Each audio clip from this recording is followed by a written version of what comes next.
Hello and welcome to this course where we learn how to create a tileable texture of floor tiles in ZBrush.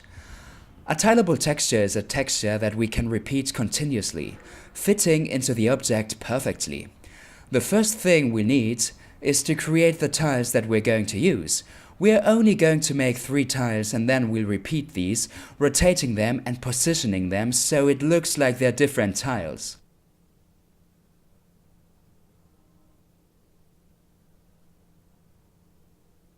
To begin creating our tiles, we'll start with a cube. Select the cube in the tool panel. Activate the edit mode.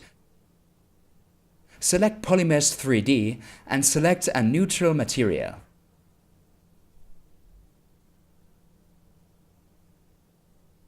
With the Transpose Master, we can adjust the dimensions of the cube until we get the shape we want. With Move and Scale, we can achieve a good volume.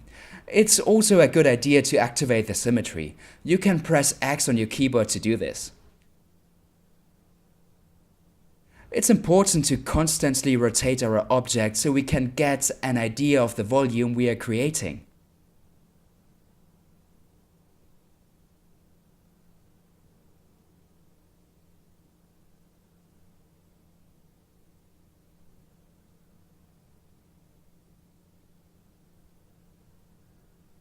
As you can see, the topology of the cube isn't great for sculpting, so we can use the Z remesher in the geometry menu from the tool panel to rearrange it to get something better.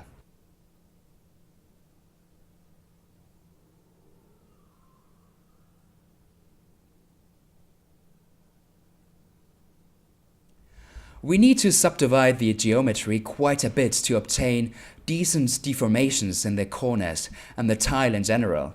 In this case, it's interesting to have various subdivisions, as any deformation is useful to us. I've subdivided 5 times until obtaining 2 million polygons.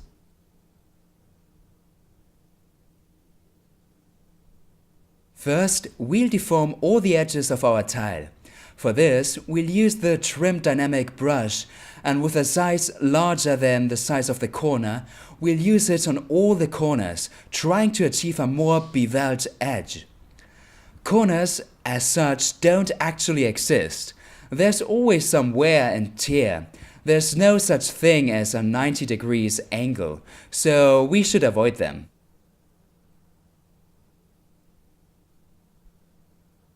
As we soften, a good habit is to zoom in and out constantly whenever we make any modifications. By doing this, we get a better idea of how our shaping is coming along. We don't have to focus on the details. Right now, we are just trying to get the general shape of a tile.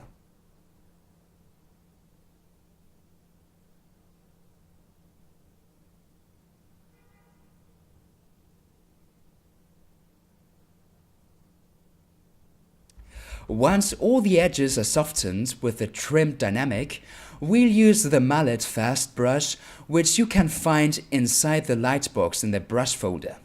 With this brush, we'll obtain a much harder deformity. You need to use it carefully though, as the effect is quite bold.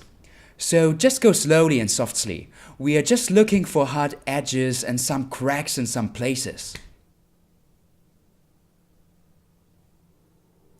Let's go over all the corners again with the brush so we get that effect everywhere.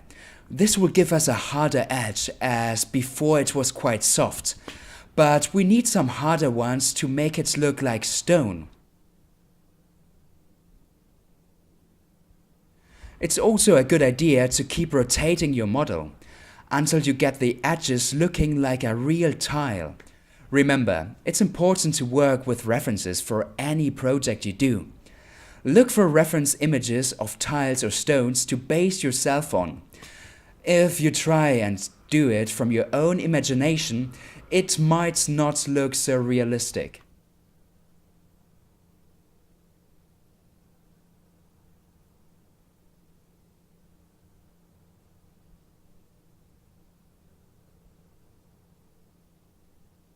Once everything is softened, take a look to see if it's all okay, and we can move on to the next part.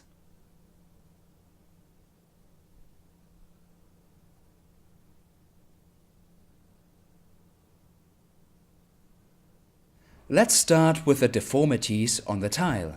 We can access the masks by holding down Ctrl and then select the lasso. With this tool, make a shape in one of the corners to make a little border on that section. In the mask menu, use Sharpen Mask to harden the mask so we can get a harder corner. Now invert the mask, holding down Ctrl and clicking outside of the model to work in the selected area.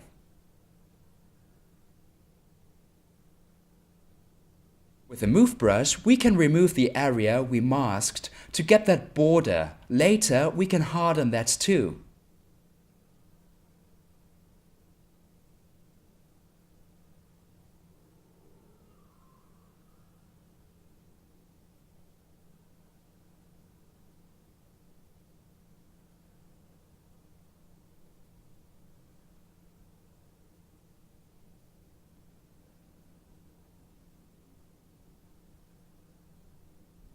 We'll make another mask at the side so we can select the previous rise like the one we are also going to do now, and not modify the rest of the tile. Remember that if you hold down Alt at the same time you make a mask, you can paint the mask additively. Now we'll push in with the Move tool to generate different levels and give the impression that it's a very worn out tile.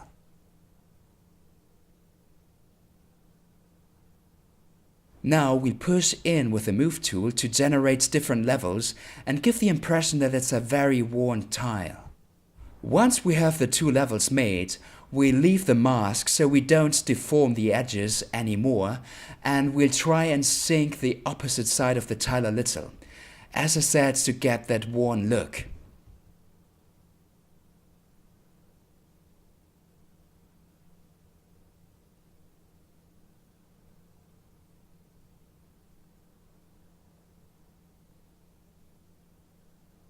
We'll select the Trim dynamic again for the edges of the levels we've made. As I said before, 90 degrees angles aren't natural, so we need to soften the edges with this tool.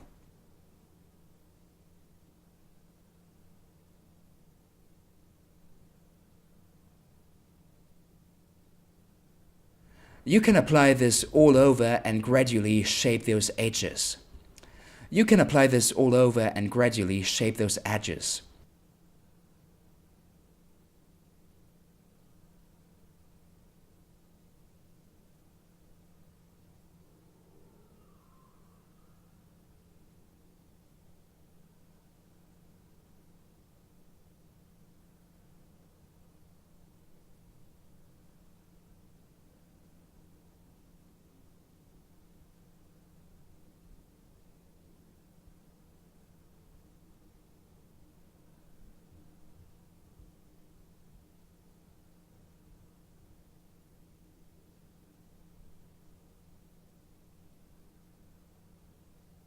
With the Clay Build tool, we can try to make some areas look more eroded than others. We go inwards as if we were digging the stone, and then try and integrate this with what we did before by using the Trim dynamic.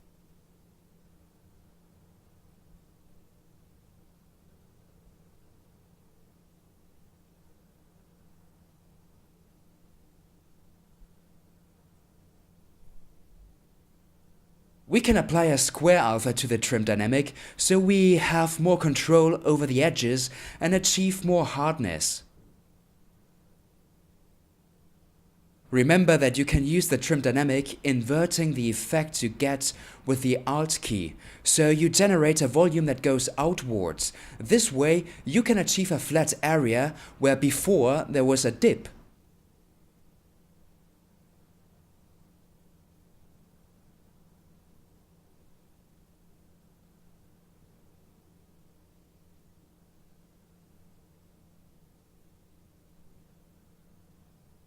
Keep going over all the edges to get that hard effect that we look for in stone. Gradually, you should create new volumes so your model looks more and more like the reference.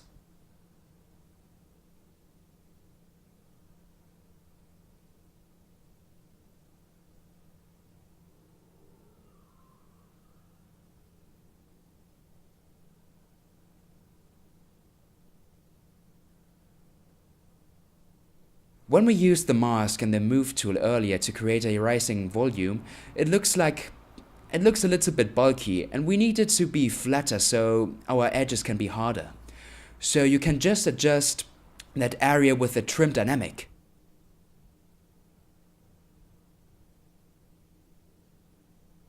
You can also select the move brush again and move one of the levels we made to make it look even more deformed.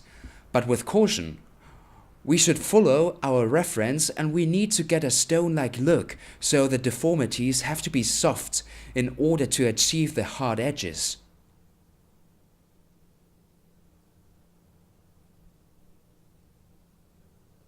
We also need to soften the area we sank. We need flatter sides.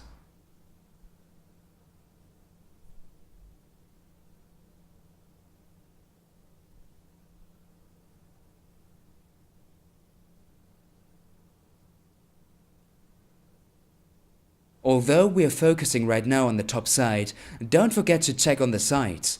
When I made the mask, I got a very soft and straight line, and I need to deform this too. These small details are what will give you a good finish to the model.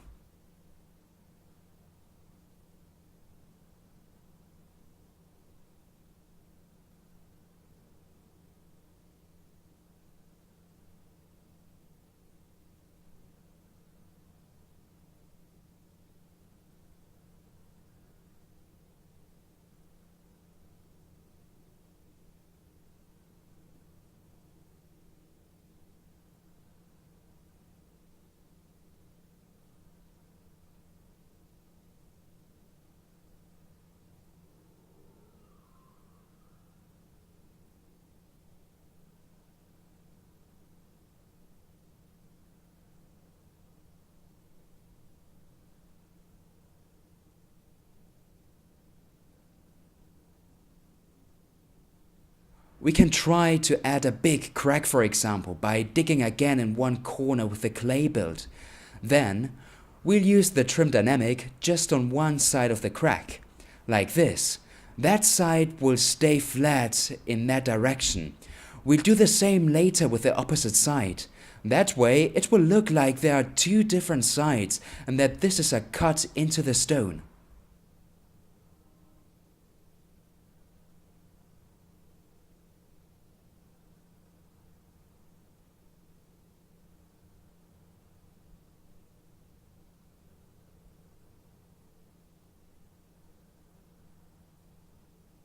To increase the crack effect, we can use the damp standard down the middle.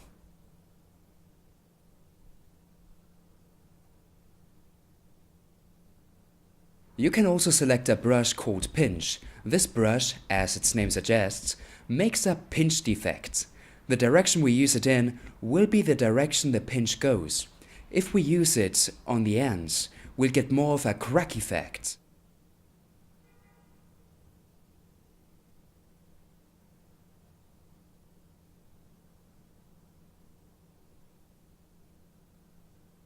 We'll add the final touches, and when everything is to our liking, then this tile is finished.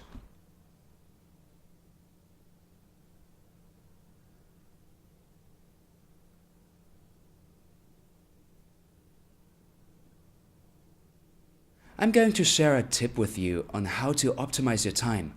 For me, this is very useful as it's a quick way of getting different tiles. The sides of the tiles are not so important, although you shouldn't ignore them.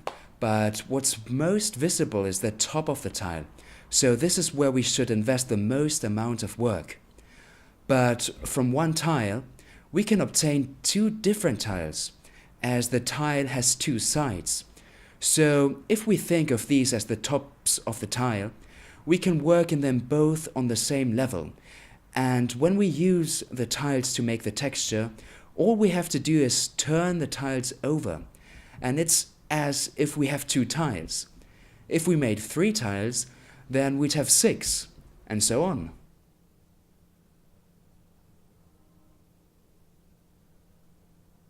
I'm going to add some more wear to the edges of this tile here, so I need the corners to be flat so much that it seems like there's no top side.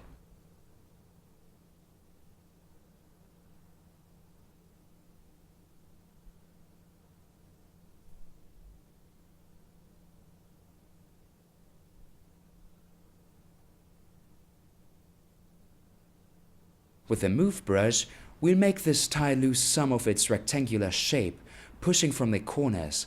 This way, we'll achieve that worn look we are looking for.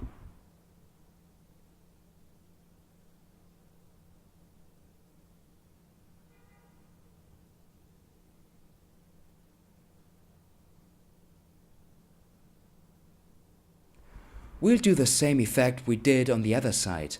Mask part of the tile to obtain different levels. This time we don't need to modify the bottom as it's all done, so we just need to mask the area we want with the lasso, and then from a side view, mask the bottom part.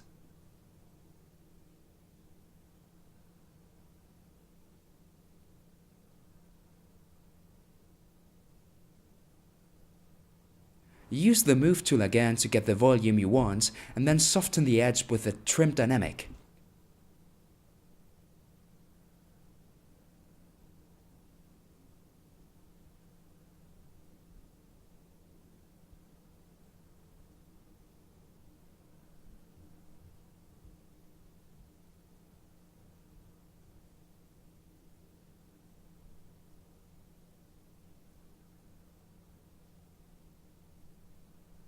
Select the mallet fast to get that hardness and use it on the areas you think look a bit soft to get the stone effect we want.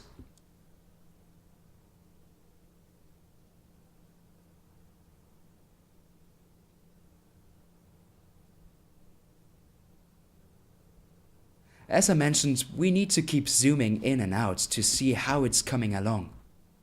You also need to be careful with the bumpy areas. These bumpy areas actually have flat faces, and we can't lose that effect.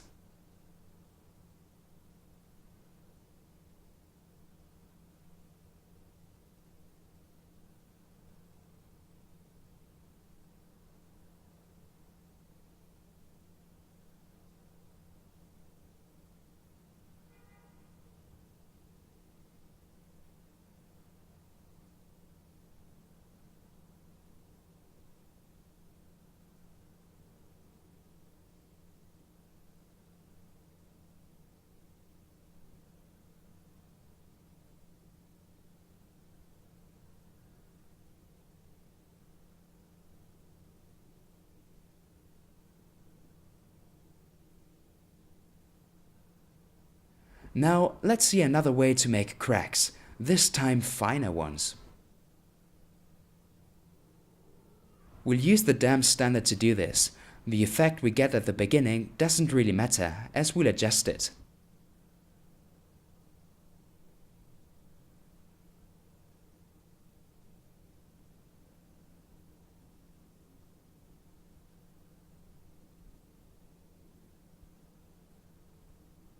Mask one of the sides of the crack so we don't deform it, and with the trim dynamic, harden that side so we get the cracked stone effect we want.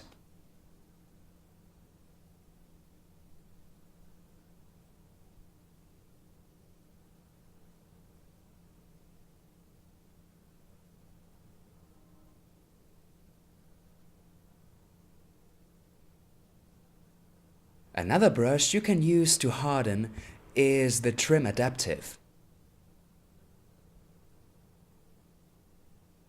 When you've managed to harden one of the sides, all we have to do is invert the mask, and then we can work on the opposite side.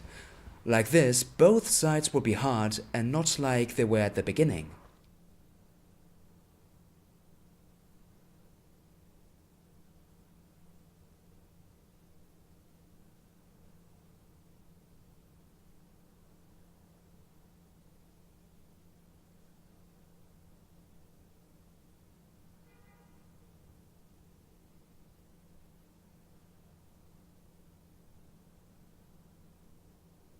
The effect we get is much better than the one we had at the beginning, and thanks to this, it blends in well with our tile.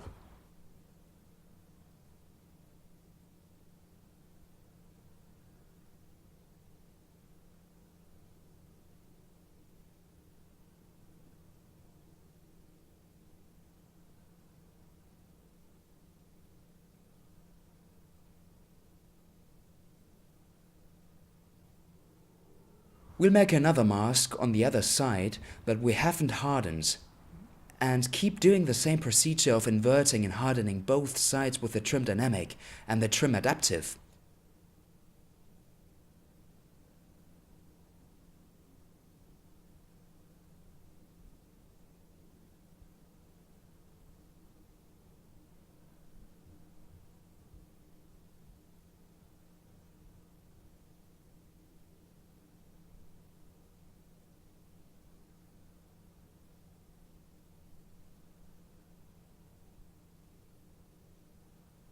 When every part of the crack is hardened, we can do what we did with the previous one. Use the pinch brush on the ends and in certain areas of the crack to make it look more natural.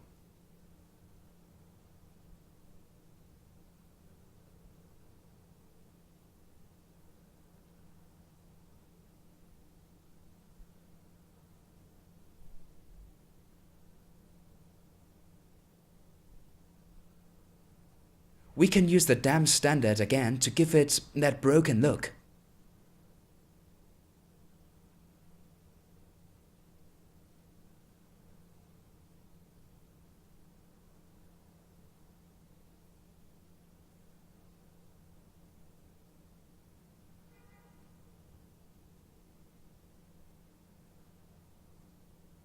Zoom out to see the general effect of the crack and then carry on with the rest of the tile.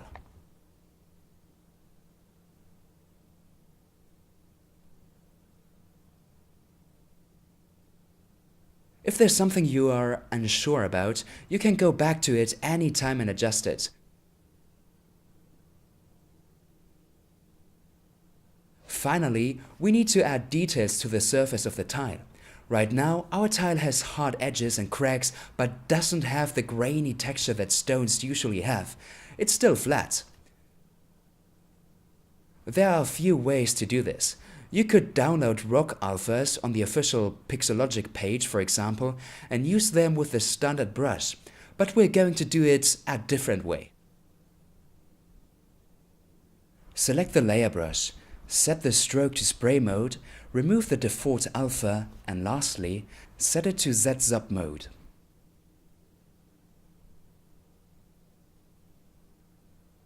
It's important to have a low intensity. This way we can generate different shaped and sized circles on top of each other that end up giving us grainy texture.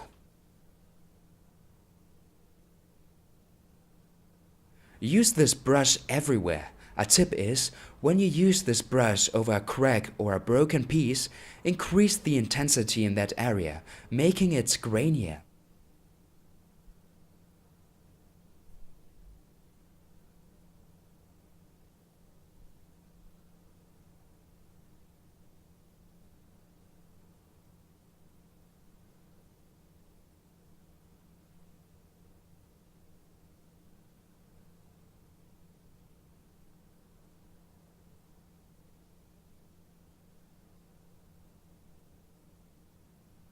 And to finish these effects, we need the trim dynamic again, which we'll use on all the corners and the faces to keep them flat. With a grainy texture, this makes the effect even more realistic.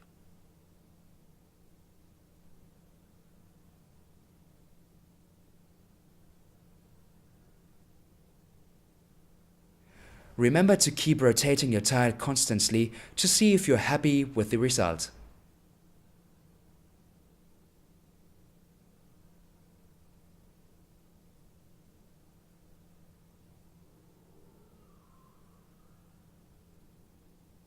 Once the first tile is finished, the rest will be much easier because we already have a base.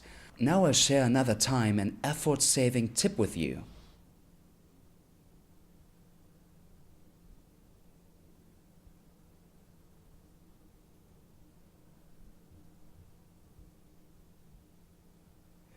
If we take the tile we made before and go back in the history bar to a point where we'd be happy to use the tile as a base, simply go to the subtool menu and duplicate the tile. Then you don't need to soften the edges or add any more volume.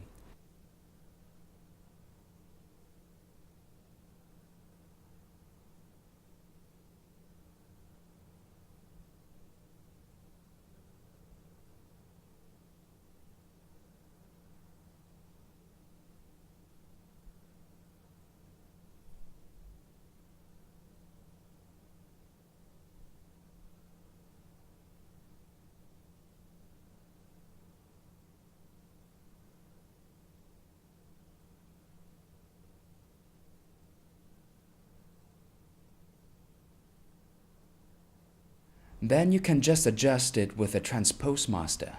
You could make it longer, wider, or scale it. In my case, I made it a bit longer. With this and a few other touches, I obtained a new and completely different tile. Now follow the same process as before, basing ourselves on our references.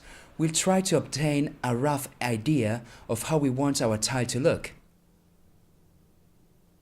Dig away with the clay build-up and soften the edges with the trim dynamic. You can also select the trim adaptive to get harder edges. This could be a good way to start.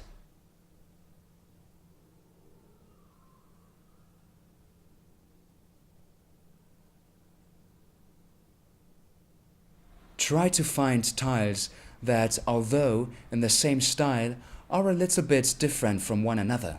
Don't forget to rotate your model. One of the most common mistakes when modeling is not to rotate the model. We need to know the volumes of the object we're making, so that's why we need to rotate it to see it from different perspectives. If we start sculpting without moving our object for a long period of time, it will look strange in some areas.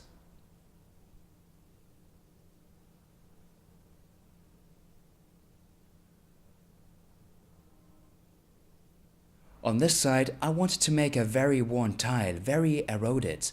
Another idea is to use your references to make a tiled floor in Photoshop or any other drawing program to get an idea of what your tile might look like as a whole.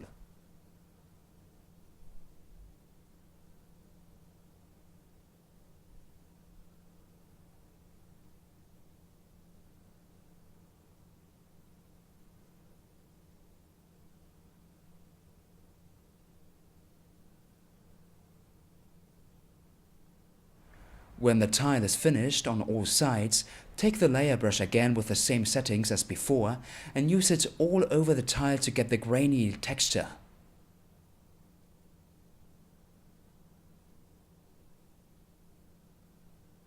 Repeat the process a third time, just as we did with the first tile. Select a moment in the History tab to use that tile as a base and duplicate. Then all we need to do is deform it slightly and we can carry on sculpting our third tile.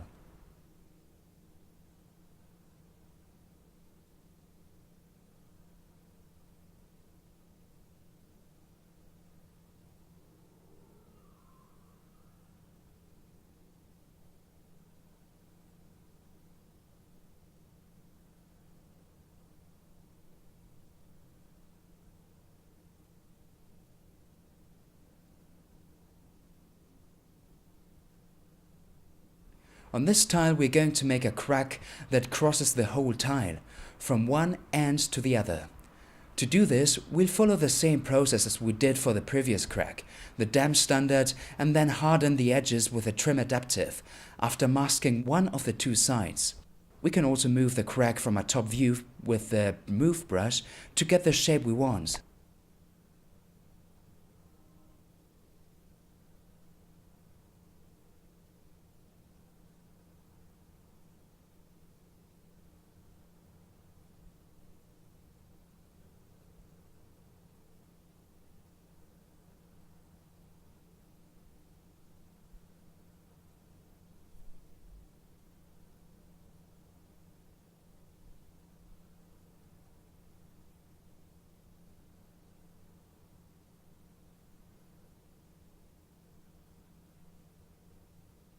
Lastly, with a pinch tool, we'll bring certain parts closer together so the crack isn't so even and it has thinner and wider areas.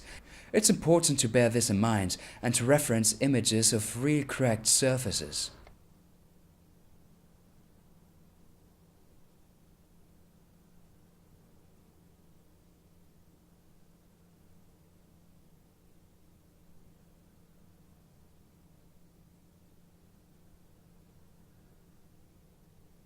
Another tip when doing a tileable texture is that you should have some tiles that are neutral, I mean without any defining details to make them stand out like cracks, breakages or abrupt deformities, as it will make it harder to identify them when we tile the repeating texture. We leave one of the sides with soft edges for our neutral tile. Apply the grainy effect again with a layer brush and clean up with a trim dynamic, so it's only applied to certain areas.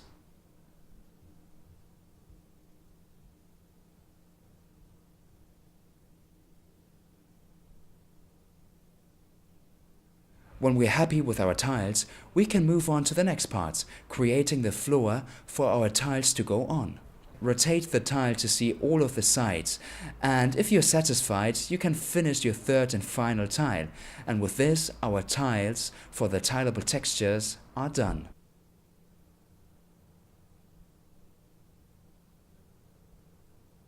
This is the end of the first part of the course. I hope you're enjoying it. I'll see you in the next lesson.